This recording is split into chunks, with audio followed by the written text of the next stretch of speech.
Nekat pasang pintu rumah kebun sendirian tanpa bantuan tenaga tukang bener-bener bikin emosi. Bolak-balik bongkar pasang hampir-hampiran mau aku tendang. Well, wah kacau-kacau, mantap. Oke, setelah sekian lama ditunggu-tunggu buat pesanan pintu rumah kebunnya akhirnya jadi juga. Well, wih mantap. Kalau buat kunci gembok sama engsel daun pintunya juga udah aku siapin dari kemarin-kemarin. Buat daun pintunya juga ini tuh langsung aku bawa ke lokasi rumah kebunnya. Well, bakalan aku langsung pasang hari ini. Soalnya udah lama banget ditungguin. Pas coba aku tempelin kayak gini ternyata buat daun pintunya ini tuh masih ketinggian. Jadi harus kita kurangi dulu tingginya. Well, sementara aku tandai dulu, aku garis dulu kayak gini. Terus aku kurangi tingginya pakai golok aja. Well, soalnya buat alat mesin serutnya kagak ada. Meskipun ada juga di sini tuh kagak ada listriknya. Wah, kacau. Lagi pula buat ngurangin tinggi daun pintunya ini tuh cuma sedikit, cuma sekitar 5 mili atau setengah senti. Buat pasang daun pintu kayak gini juga aku itu baru pertama kali, tapi modal nekat aja. Well, pas udah aku kurangi tingginya, aku tempelin lagi. Ternyata buat tingginya itu masih ketinggian juga. Wah, kacau. Perasaan pas tadi aku ukur itu udah pas. Terus pas aku kurangi tingginya juga udah sesuai, tapi masih kurang. Jadi buat daun pintunya ini tuh terpaksa aku turunin lagi, aku kurangin lagi tingginya. Well, wah ribet banget. Kalau salah-salah sedikit kagak ngaruh. Well, soalnya aku juga bukan tukang kayu, cuma modal nekat sama keyakinan. Tapi ngomong-ngomong ini tuh udah ketiga kalinya aku kurangi ketinggiannya. Sampai-sampai aku itu emosi, hampir aja pintunya aku tendang. Buat yang ketiga kali aku tempelin ini tuh kayaknya sih udah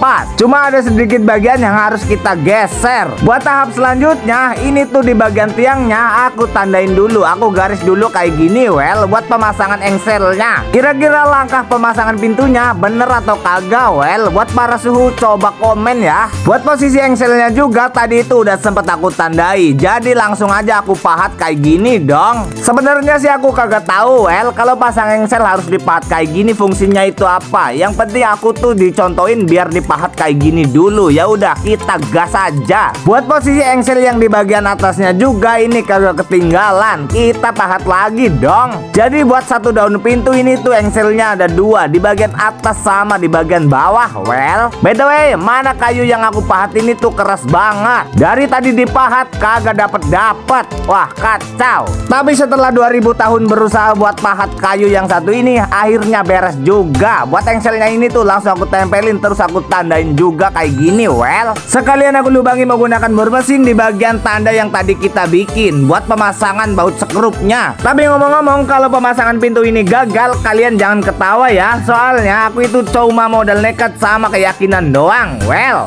lanjut buat daun pintunya juga kita ukur lagi buat pemasangan engselnya. By the way, udah diukur-ukur kayak gini juga kadang suka salah. Well, apalagi kalau kagak diukur. Aduh, bisa-bisa makin kacau. Well, nah buat engselnya juga ini aku tandai dulu ya. Buat daun pintu yang bakalan kita tempel posisi engselnya ini tuh bakalan kita kurangi ketebalannya. Katanya sih biar posisi engselnya itu bisa tertanam. Jadi buat ngurangi ketebalannya aku pakai golok kecil kayak gini dong. Nah, kalau udah kayak gini udah mirip kayak tukang kan. Wih, mantap. Asalkan jangan tukang bohong aja. Well, oke, buat ngurangi ketebalannya kayaknya tinggal sedikit lagi, baru itu lanjut kita pasang. Pas pemasangan daun pintunya ini juga kita lumayan kesusahan, soalnya kagak ada yang megangin. Tapi bukan stair namanya kalau kagak bisa. Well, wih mantap. Nah, ini tuh tinggal kita pasang baut sekrupnya. Kalau baut sekrup satu udah terpasang, yang lain tinggal ngikutin dong. Tadinya sih aku kira bakalan susah, tapi setelah aku kerjain ternyata gampang kayak gini. Well, ini tuh tinggal aku pasang-pasang baut sekrupnya di bagian atas sama di bagian bawah. Begitu semuanya udah terpasang, langsung aku cobain buat ditutup kayak gini dong. Padahal cuma modal nekat sama keyakinan, tapi jadi juga. Wih, mantap. Buat langkah yang terakhir biar makin kuat dan aman, bakalan kita pasang sekalian kunci gemboknya. Well, kalau buat pasang kunci gembok kayak gini sih kagak perlu diajarin lagi, soalnya udah biasa pasang kunci gembok kandang ayam sama kandang merpati. Singkat cerita, pemasangan kunci gemboknya juga udah beres. Nah, kalau dikunci kayak gini kan jadi aman. Well, by the way, ini tuh penampakan kunci gembok dari bagian luar. Terus ini tuh penampakan ketika pintunya dibuka. Buat yang terakhir, penampakan pintunya ketika ditutup posisi dari dalam.